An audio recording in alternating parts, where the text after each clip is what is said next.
अस्सलाम वालेकुम। मैं हूं ज़ीशान और ये मेरा यूट्यूब चैनल है।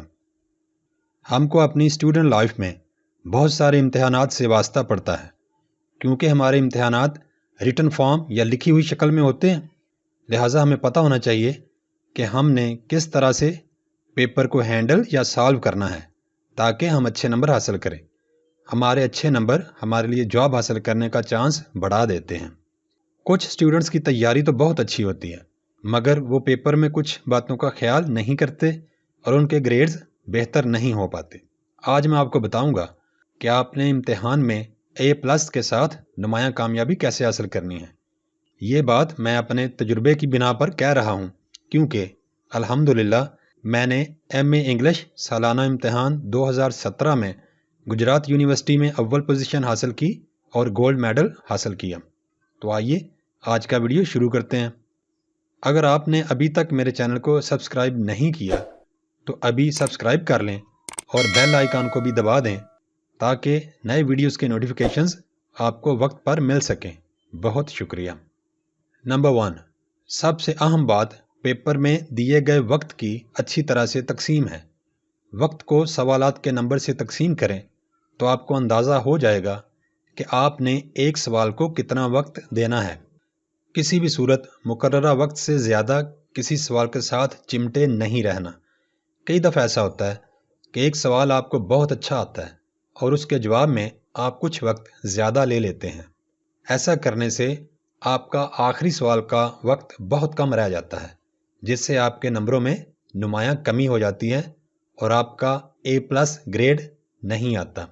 हर सवाल का जितना वक्त बनता है उतना ही वक्त देकर सवाल को फारिग करें और नए सवाल की तरफ बढ़ें।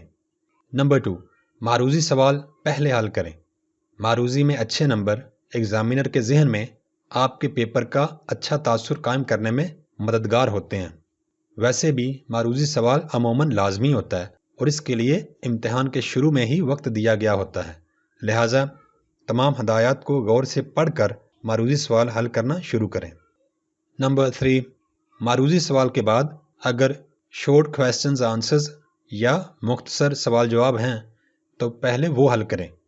शॉर्ट क्वेश्चन आंसर्स या मुख्तसर सवाल जवाब कम वक्त में ज़्यादा नंबर हासिल करने का बेहतरीन तरीका है।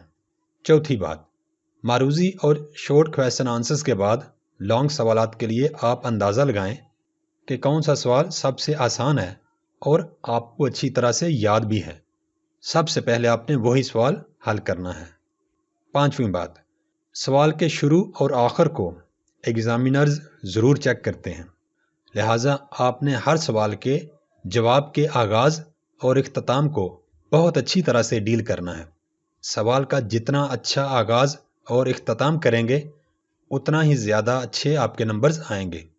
छठी बात, सवालात के जवाबात देते वक्त कभी भी इररेलेवेंट या गैर मुतल्लिका मटीरियल ना लिखें।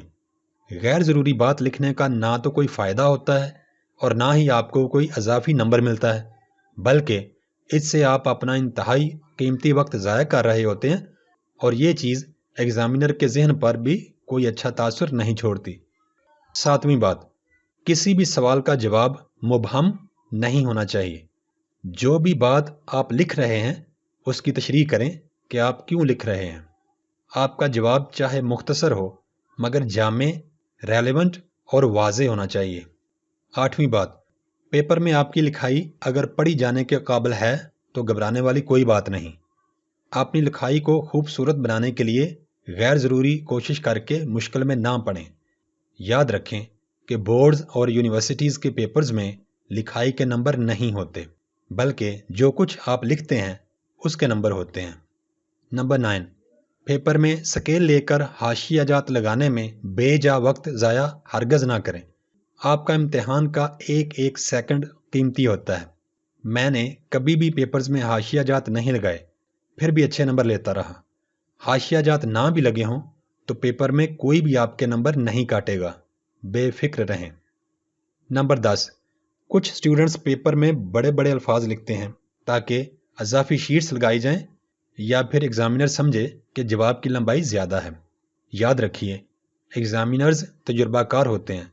वो लिखाई का साइज़ नहीं देखते बल्कि ये चेक करते हैं کہ کیا آپ کا جواب سوال کے مطابق ہے اور آپ نے لکھا کیا ہوا ہے۔ لکھائی کے سائز سے ایگزامینرز کبھی بھی مرعوب یا متاثر نہیں ہوتے۔ نمبر 11، کچھ اسٹوڈنٹس ایک لائن چھوڑ کر اگلی لائن پر لکھتے ہیں۔ ایسا کرنے کا بھی اسٹوڈنٹس کو کوئی فائدہ نہیں ہوتا۔ آپ صرف ریلیونٹ مٹیریل لکھیں اور مناسب سائز کی لکھائی ہو اور بغیر کوئی لائن چھوڑے لکھیں۔ نمبر 12، پیپر میں مطلوبہ تعداد میں سوالات ضرور حل کریں، چاہے آپ کو مطلوبہ تعداد میں سوالات کے جوابات نہ بھی آتے ہوں۔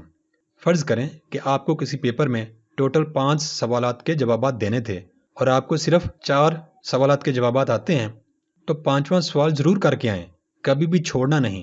کامن سینس استعمال کریں اور کوشش کریں کہ کچھ نہ کچھ ریلیونٹ مٹیریل ضرور لکھ کر آئیں تاکہ تھوڑے بہت نمبر آ ہی جائیں۔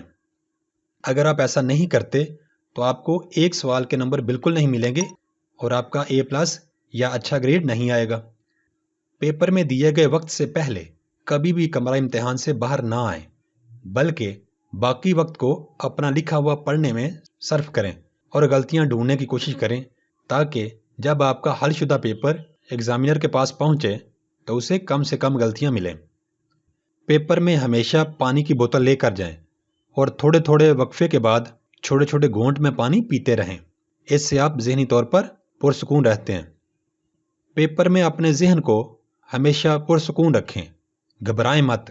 گھبراہٹ سے آپ کے بھولنے کے چانسز زیادہ ہو جاتے ہیں۔ کئی دفعہ امتحان میں آپ کو یاد کیا ہوا بھول جاتا ہے اور یاد نہیں آتا۔ آپ پرسکون ہو کر بیٹھیں، تھوڑی دیر بعد بھولا ہوا یاد آ جائے گا۔ پینک ہرگز نہ ہوا کریں۔ بھول جانا ایک فطری عمل ہے، ایسا سب کے ساتھ ہوتا ہے، اس لیے نو ٹینشن۔ آپ کے لکھنے کی سپیڈ اچھی ہونی چاہیے۔ ایسے اسٹوڈنٹس جو آہستہ آہستہ لکھتے ہیں وہ امتحان میں اکثر اوقات کوئی نہ کوئی سوال چھوڑ آتے ہیں، کیونکہ آہستہ آہستہ لکھنے سے ان کے پیپر کا وقت ختم ہو جاتا ہے اور ان کے مکمل سوال حل نہیں ہوتے۔ ایسا کبھی نہ کریں۔ پیپر سے پہلے لکھائی کی اچھی طرح پریکٹس کریں اور اپنی لکھنے کی سپیڈ کو ٹھیک کرنے کی کوشش کریں۔ بڑی کلاسز میں اگر آپ سیاہی والے پین سے لکھیں گے تو زیادہ نہیں لکھ پائیں گے۔ چھوٹی کلاسز میں سیاہی والے پین سے لکھا جا سکتا ہے، مگر بڑی کلاسز میں بال پوائنٹ یا پینسل سے لکھیں تاکہ کم وقت میں زیادہ لکھا جا سکے۔ اگر آپ میری بتائی ہوئی ان باتوں پر عمل کریں گے تو ہر ایک امتحان میں انشاءاللہ آپ A+ گریڈ حاصل کر سکتے ہیں۔ اللہ تعالی ہم سب کا حامی و ناصر ہو۔